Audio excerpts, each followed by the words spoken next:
할렐루야. 네, 이 새벽에 나오신 여러분이 우리 주님의 축복과 은혜가 함께하기를 바랍니다. 제가 뭐 한 주간도 안 되죠. 월요일 새벽기도 인도하고 화수목금 이렇게 다녀왔더니 한 가지 제가 좀 이 강단에 며칠 동안 비웠더니 달라진 게 있네요.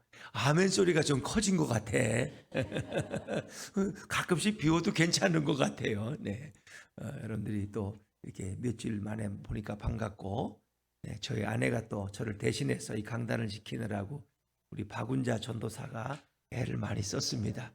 사례비는 못 주지만 또 이렇게 남편이 설교하던 자리를 또 누군가 지켜야 되니까, 그렇다고 뭐 아내나 성도님이 갑자기 설교를 하겠어? 김용미 집사님이 하겠어? 그렇잖아요. 그래도 또 저희 아내가 마침 신학을 해서 또 자격이 전도사 자격이 있으니까 설교할 수 있는 게 또 감사하고, 그래도 또 강단을 잘 지켜줘서 참 고맙게 생각합니다. 제가 또 이제 월요일 또 설교하고 또 화수목금은 또 떠나 있고 또 이렇게 해서 3주가 이제 진행되어지는데, 그래도 여러분들이 또 변함없이 주님을 사랑하는 마음으로 새벽에 나오셔서 기도해서 너무 감사하고, 다음 주간은 고난 주간이기 때문에 한 주간 동안은 예수님의 생애에 대한 말씀을 묵상합니다. 그래서 예수님의 그 고난의 과정, 십자가를 지는 이런 것들을 이제 고난 주간에 우리가 또 묵상하게 되니까, 또 고난 주간에도 계속해서 우리가 함께 주님을 생각하면서 기도하는 새벽이 되면 좋겠습니다. 네, 오늘 또 잠언 15장의 말씀도 뭐 계속 여러분들이 새벽에 쭉 묵상해 온 말씀이 반복되지만, 또 잠언서를 이렇게 보면서 늘 느끼는 것이 있습니다. 우리가 어찌 보면은 그저 뭐 별로 신앙과는 상관없는 것 같고, 그냥 우리 삶의 그저 지혜나 어떤 유익한 어떤 처세법에 대해서 말씀하고 있다 생각하지만 그렇지 않습니다. 잠언서는 하나님에 대해서 또 예수님에 관해서 말씀하고 있고, 예수님과 동행하는 삶이 얼마나 복된 것인가 하는 것을 우리가 말씀하고 있어요. 그래서 오늘 우리가 읽은 본문의 가장 중요한 주제는 하나님은 오늘도 감찰하고 계시다는 거예요. 하나님은 오늘도 역사를 인도하시고 주관하고 계신다는 거예요. 하나님이 어디 갔느냐? 하나님이 계시면 이런 일이 있을 수 있느냐라고 우리는 말하지만, 하나님은 오늘도 우리의 인생을 돌보고 계시고 이 역사를 인도하고 계신다. 하나님이 뭘 모르는 거 아니야? 아닙니다. 하나님은 모든 것을 다 알고 계신다는 거예요. 왜? 그분은 전지전능하시고 그분은 어디에나 계시든 무소부재하신 하나님이기 때문에 여러분의 마음속에도, 오늘 이 자리에도, 우리의 가정에도, 우리의 직장에도, 이 온 우주에도 주님은 다 편만해 계시고 오늘도 우리의 삶을 지키고 계신다는 것입니다. 그래서 오늘도 역사는 주님의 손에 의해서 이끌어져 가고 있다는 것입니다. 그것이 오늘 어찌 보면 본문의 가장 중요한 주제라고 말할 수 있어요. 자, 오늘 우리 좀 건너뛰어서 3절 말씀을 먼저 읽어볼까요? 3절입니다. 시작. 여호와의 눈은 어디서든지 악인과 선인을 감찰하시느니라. 악인이든 선인이든 주님의 눈을 피할 자는 없어요. 주님은 그들을 다 감찰하고 지켜보고 계신다. 감찰이라는 것은 약간 감시의 눈길이 있지만 주님이 우리를 살피고 계신다는 거예요. 그건 왜 살피느냐? 벌 주려고? 혼내려고? 잘못된 길로 가면 매를 때리려고? 아니에요. 우리를 사랑하시기 때문에.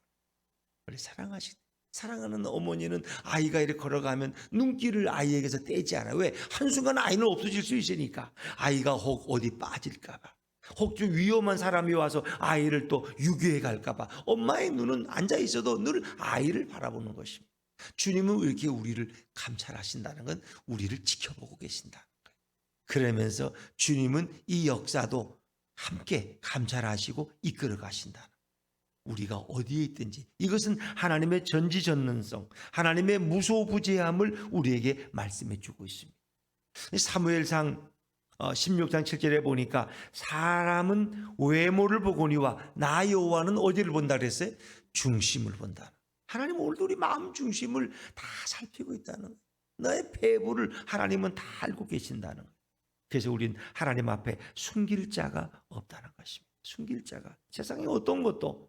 그래서 바울은 주로 주님과 동행하는 삶을 내가 그리스도 안에서, 내가 주 안에서, 여러분이 주 안에서 오늘도 기도하기를 바랍니다. 여러분이 그리스도 안에서 인크라이스트 그리스도 안에 있기를 원합니다. 그것은 바로 주님이 우리를 돌보고 계시기 때문에 늘 주님 안에서 예수님 안에 살아가는 삶이 가장 복된 삶임을 말씀하고 있습니다. 자, 오늘 이와 같은 유의 말씀이 또 한 군데 나오죠. 11절 말씀입니다. 11절 말씀을 다시 한번 건너뛰어서 읽어볼게요. 시작. 스올과 아바돈도 여호와의 앞에 드러나거든 하물며 사람의 마음이리요. 이 스올이라는 것은 음부예요. 아바돈이라는 것은 작은 일본 밑에 오면 죽음의 자리인데 이건 무저갱을 얘기하는 거예요. 아주 저 땅 밑 사람들이 생각하는 가장 깊은 음부 지옥과 같은 곳, 이 무저갱이야. 한번 들어가면 나올 수 없는 곳, 세상과는 완전히 단절되는 것이에요.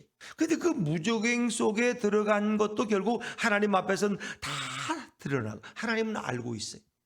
누가 음부에 떨어질지, 누가 무저갱에 들어갈지, 누가 천국에 갈지 주님은 그걸 다 알고 그것을 섭리하시는데 하물며 사람의 마음쯤이야.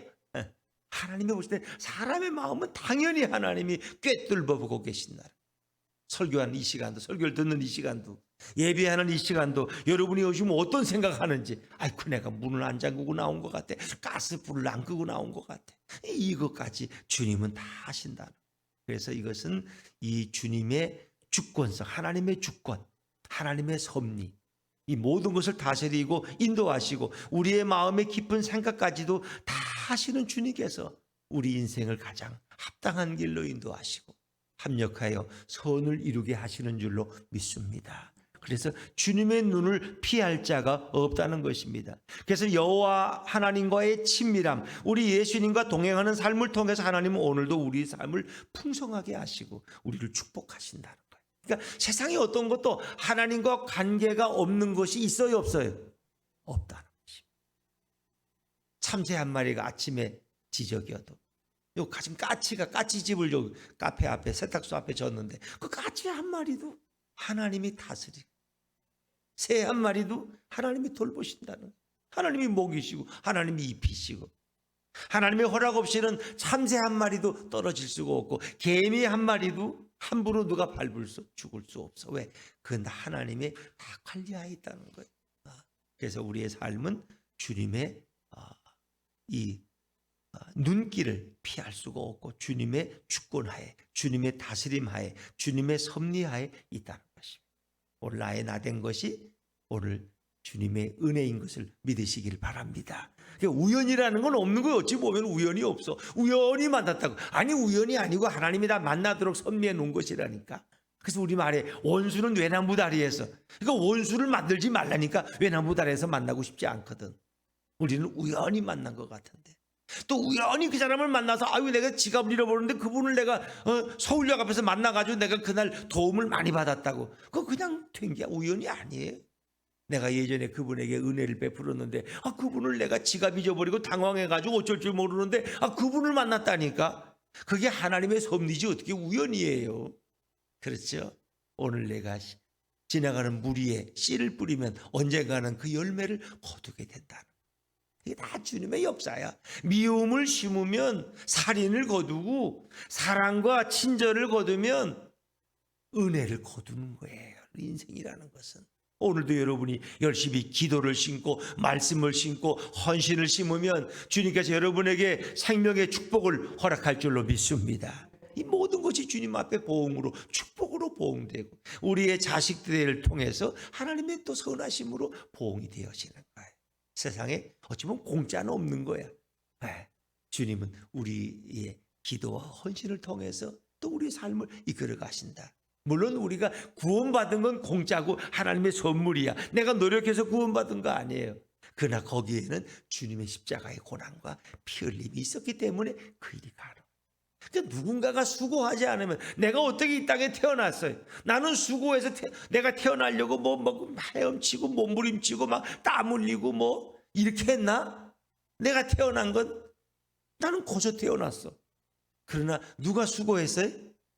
어머니가, 나를 낳으신 어머니가 수고하신 거예요. 누군가의 대가나 수고 없이는 오늘 이 땅에 그냥 존재하는 건 없어요. 내가 이 땅에 구원받은 백성 살아가기 위해서는 우리 예수님께서 2000년 전에 십자가에서 그 고난의 길을 차원에서 가셨기 때문에 오늘 나의 구원이 있고 생명이 있고 이 기쁨이 있고 은혜 안에 살아가는 삶이 있는 거예요. 자, 우리 11절 말씀도 마찬가지죠. 이 뭐 소홀과 무적행까지도 하나님이 다 아시고 판단하시는데 인간의 마음쯤이야 하나님을 속일 자가 없다는 거예요. 이 모든 것은 다 예수님과 관련되어 있고 하나님과 관련되어 있다는 거예요. 그래서 이런 가운데서 우리의 삶이 어떻게 해요? 의인과 악인의 삶, 축복의 삶과 심판받는 삶, 의인과 악인의 삶, 지혜자의 우매자의 삶은 다 하나님과 관련되어 있는데 이제 우리 삶에 영향을 주는 것 중에 하나가 있는데 그게 뭐냐? 언어라는 겁니다. 언어. 정말 우리가 예수님을 모신 자로서 우리의 언어를 지혜롭게 사용하고 있느냐? 그것이 하나님이 오늘도 보고 계신다. 나는 내가 무슨 말을 했는지 몰라 잊어버려서 근데 하나님은 그걸 다 기억하고 계시고 기록하고 계신다는 거예요. 그래서 이 모든 의인과 악인의 삶의 구분은 그가 어떤 언어를 사용하느냐, 어떤 말을 사용하느냐에 따라서 그것이 판가름 나는 중요한 이유도 된다고 오늘 성경은 말씀해요. 자, 우리 1절 말씀을 한번 먼저 읽어볼까요? 1절입니다. 시작. 유순한 대답은 분노를 쉬게 하여도 아멘. 유순한 대답, 부드럽고 정중한 말, 사랑하는 상대방에게 격려와 기쁨이 되는 말은 분노를 멈춰, 분노를 가라앉혀. 화가 막 났다가도 그 사람하고 만나면 화가 다 그래서 그랬구나.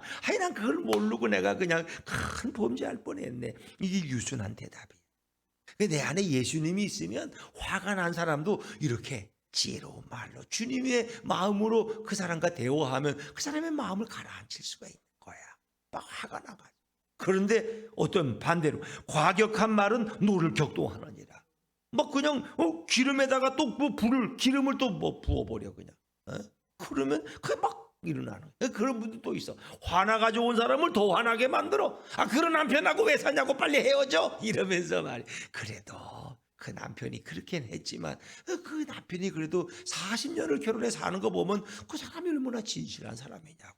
당신을 사랑하지 않으면 그 남편이 그렇게 옆에 지켜준다는 건 불가능하다고. 그렇게 하면 그랬구나. 사람은 다 부족하니까 그럴 때도 있는 거지. 내가 이해하고 더 기도를 많이 해야 되겠네. 이렇게 해서 마음이 차분해 돌아가는데 그렇지 않으면 그냥 기름에다가 또 불에다 기름 끼얹는 식으로. 예수가 없으면 그런 거예요. 내 안에 예수님을 모신 사람은 지혜로운 입술이 되어서 이렇게 분노하는 사람을 가라앉히고 미련한 길로 가는 사람을 바른 길로 이끌고 세상 것밖에 모르는 사람에게 천국도 있다는 것도 알려주고 이 땅의 삶이 끝이 않은 사람에게는 뭐예요? 죽으면 내세가 있는 거야. 우리는 죽으면 주님의 심판대를 거쳐서 다 우리는 천국이든 지옥이든 가야 돼. 그거 몰랐지? 우리가 지혜롭게 알려줄 수 있는 거예요. 이게 다 유순한 대답이에요. 또 2절도 마찬가지예요. 언어에 대한 말씀이 가장 많이 나오는데 2절도 한번 읽어보시겠어요? 2절 시작. 지혜 있는 자의 혀는 지식을 선히 베풀고 미련한 자의 입은 미련한 것을 쏟느니라.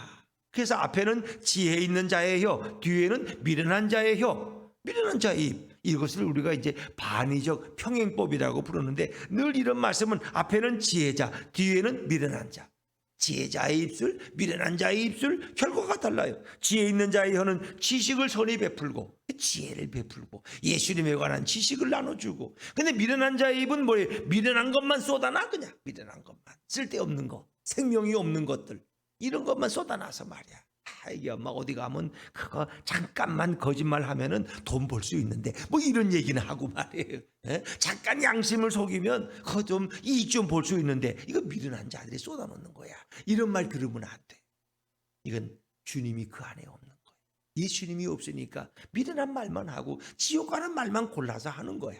세상 대부분 사람들은 예수가 없으면 세상 것에 관심이 있고 세상 물질, 세상 건강, 세상 자기 욕심, 자기 잘 되는 거 이거밖에는 관심이 없어요. 이거 예수가 없으면. 그러나 예수님이 있으면 나보다 남을 먼저 배려하고 나도 잘 되지만 다른 사람도 잘 돼야 되고 나도 천국 가지만 저분도 천국 가도록 내가 오늘도 예수를 전해야 되고 이런 입술이 되는 거예요. 저 사람이 아무리 나한테 원수처럼 대해도 나는 그를 용서하고 그를 이해하고 그를 위해서 기도해 주는 그런 중보자의 마음을 갖게 되는 거예요. 이게 지혜로운 자의 혀다 하는 것입니다. 뭐 계속 나와요. 또 4절 같이 읽어볼까요? 시작. 온순한 혀는 곧 생명나무이지만 패역한 혀는 마음을 상하게 하느니라. 이 온순한 혀도 뭐예요? 정말 이렇게 치료한다는 의미예요. 온순이라는 건 치료하다, 건강하게 하다. 그러니까 다른 사람을 치료해주는 이런 치유의 혀가 있어요. 그러니까 상처를 어루만져주는, 상처를 싸매주는. 어떤 사람은 상처를 막 헤매가지고 더 상처가 덧나게 만들지만 그 사람의 혀에 가면은 그냥 그 상처를 다 싸매주고. 애들 키우는 게 힘들다고 울고 애들 키울 땐 다 그런 거야. 그래서 나도 애들 키울 때 힘들었지만 지금 키우고 나면 그래도 품 안의 자식이라고 그때가 그리워. 왜 이놈들 이제는 커서 다 결혼해서 독립하니까 이제는 얼굴 보기도 힘들고 어릴 때가 더 좋았던 것 같아. 그렇죠. 사실 그래요. 그런 거예요. 그러니까 이 온순한 혀는 곧 생명나무. 생명나무는 예수님을 가리키지만 뭐예요? 이거 생명을 주는 나무라는 거예요. 그 사람에게 생명을 주고 위로를 주고 치유를 주는 그 혀가 정말 지혜로운 자의 혀라는 거예요. 그런데 반대로 4절에 보니까 패역한 혀는 뭐를 상하게 해요? 마음을 상하게. 패역하라는 거짓된 혀. 분노를 일으키는 거. 이런 거. 이런 혀는 결국은 마음을 상처를 준다. 마음을 상하게 만들어. 우리도 그냥 조심하지 않으면 금방 또 오늘 좋은 일 있어가지고 오늘 보너스도 받고 아내하고 외식도 하고 야 오늘 기분 좋다. 근데 엘리베이터 타고 올라가는 그 사이를 못 참아가지고 그냥 한마디 해가지고 서로 마음이 상해서 오늘 외식한 건 다 그냥 국물도 없어, 아무것도 없어, 효과도 없어. 그렇게 우리 말 한마디에 관계가 그냥 살얼음판이 되고 이렇게 시베리아 벌판같이 돼가지고 집에는 냉기가 흐르고 오늘 하루 종일 말도 안 하고 지내고. 이게 우리 인간의 모습이에요. 그러니까 이 사탄은 그냥 늘 우리 혀를 통해서 내가 사랑하는 사람들 마음을 아프게 만들어. 내가 그런 말을 했나? 자기는 몰라. 그런데 사단이 그렇게 역사해. 그러니까 우리는 늘 예수님께 주님 내 입에 파수꾼을 세워주세요. 성령님이 내 혀를 좀 다스려 주세요. 오늘도 내가 누군가에게 상처를 주지 않도록 내가 만나는 사람들에게 그리스도의 사랑과 복음을 전하는 입술 되도록 인도해 주세요.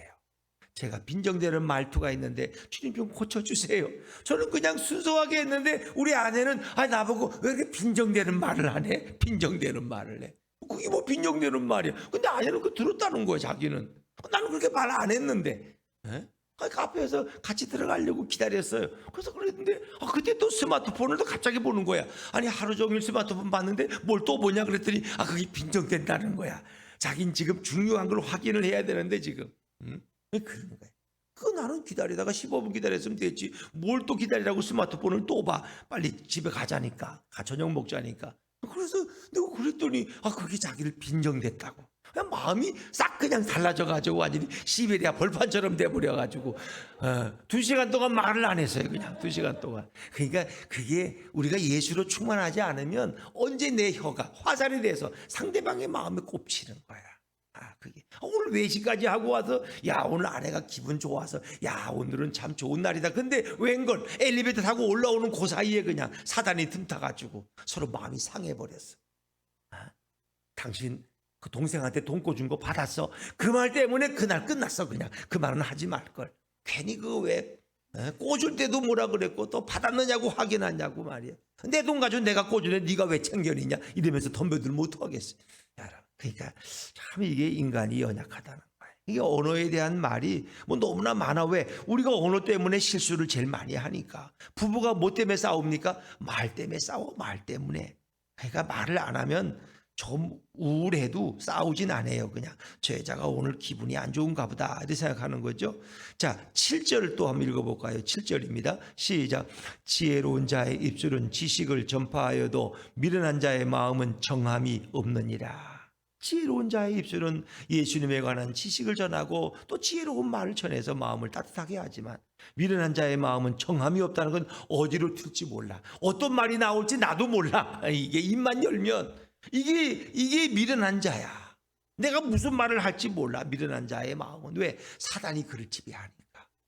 그 마음속에 예수가 없으면 무슨 말이 튀어나올지 나도 모르겠어. 이 정함이 없다는 거. 이 그런 거예요. 그 마음이 늘 흔들려서 어떤 말이 나올지 모르는. 또 여기 뭐 언어에 대한 게 많죠. 한 번 더 14절도 마찬가지. 14절도 마저 읽죠. 시작.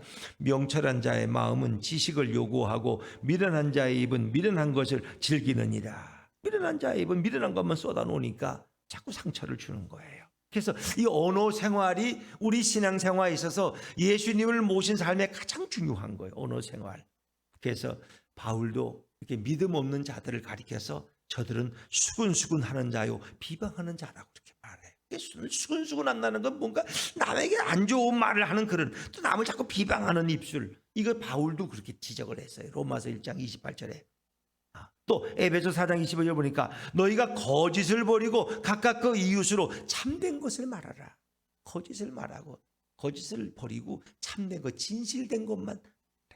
이제 그런 언어에 대한 교훈들이 성경에는 많이 나와요.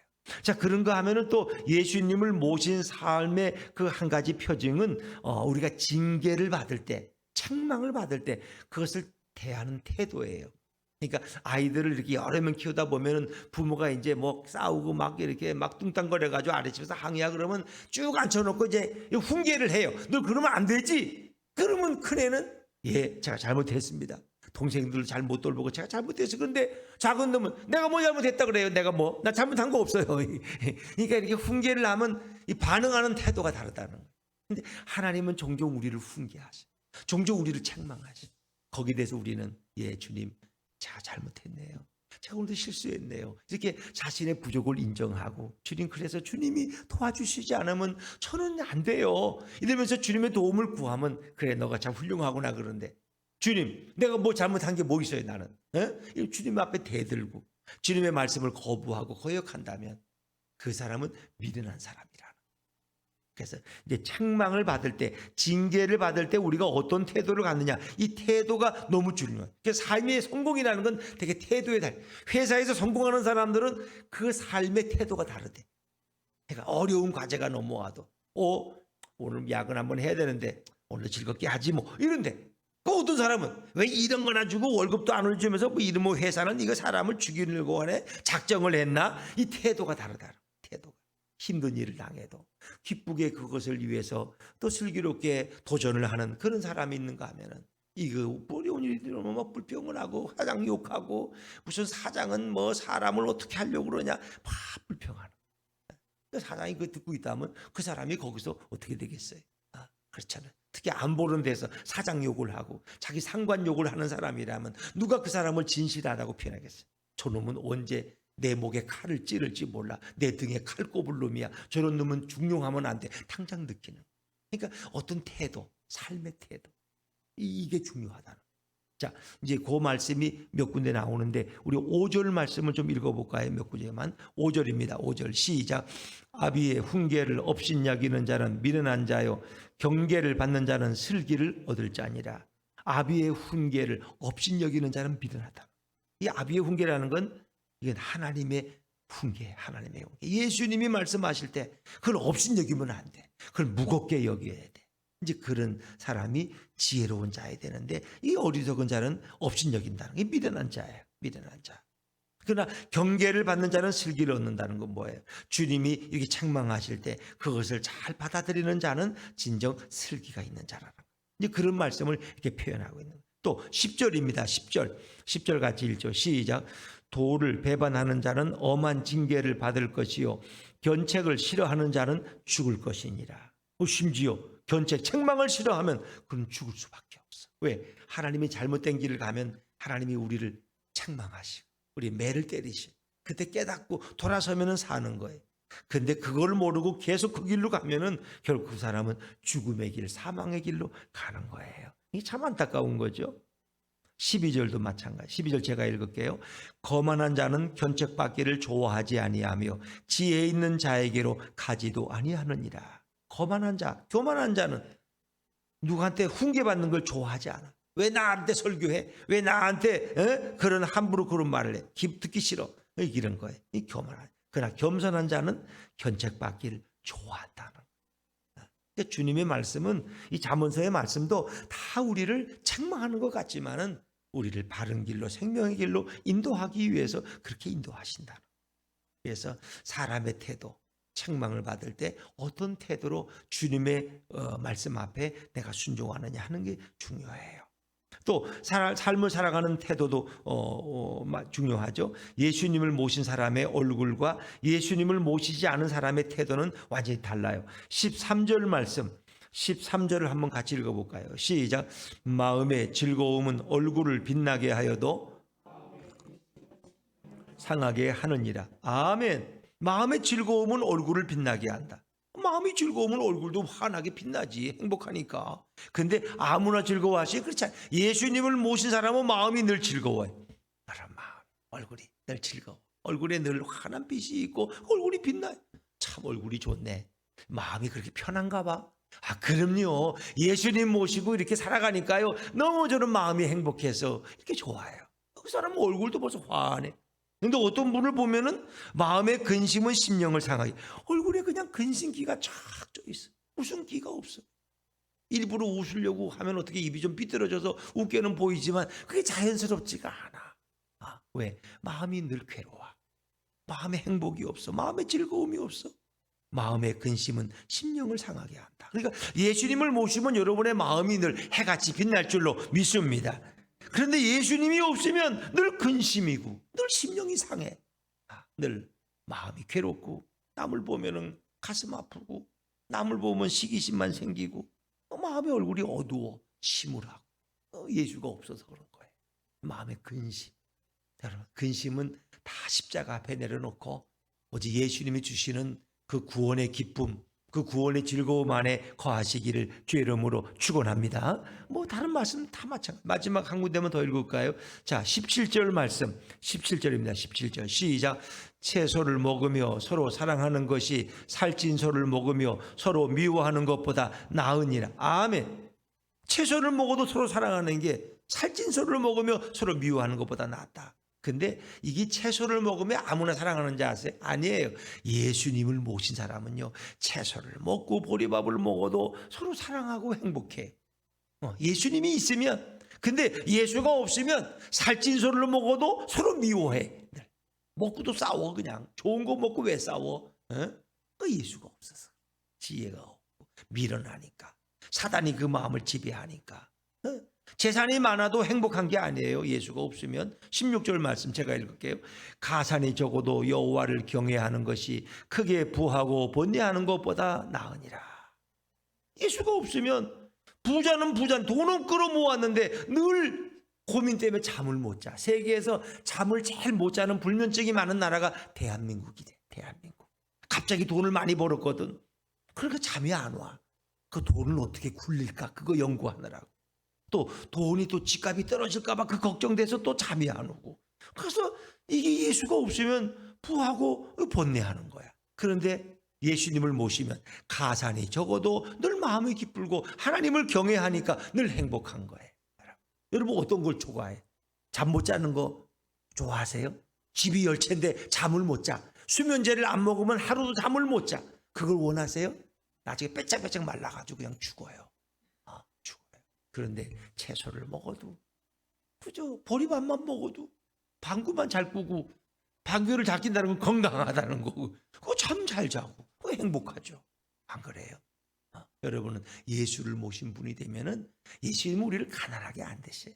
우리 영혼을 부욕해 하시고, 우리 육신의 삶을도 강건하게 하시고, 우리 삶에도 주님께서 윤택한 기름 부으심이 임할 줄로 믿습니다. 주님은 그런 분이에요. 우리를 잘되게 하시는 분이지 우리에 있는 거 뺏어가려는 분이 아니에요. 여러분, 뭐 하나님이 무슨 시기가 나서 아브라함의 아들 이삭을 뺏어가지고 이놈 아들 없이 한번 살아봐라 그럴 것 같아요? 아니에요. 네가 나를 얼마나 사랑하는지 주님은 그의 믿음을 견고하게 하기 위해서 네 아들 이삭을 내게 바치라 그랬던 거예요. 그 이삭을 통해서 예수님이 오시고 놀라운 축복이 임하잖아요.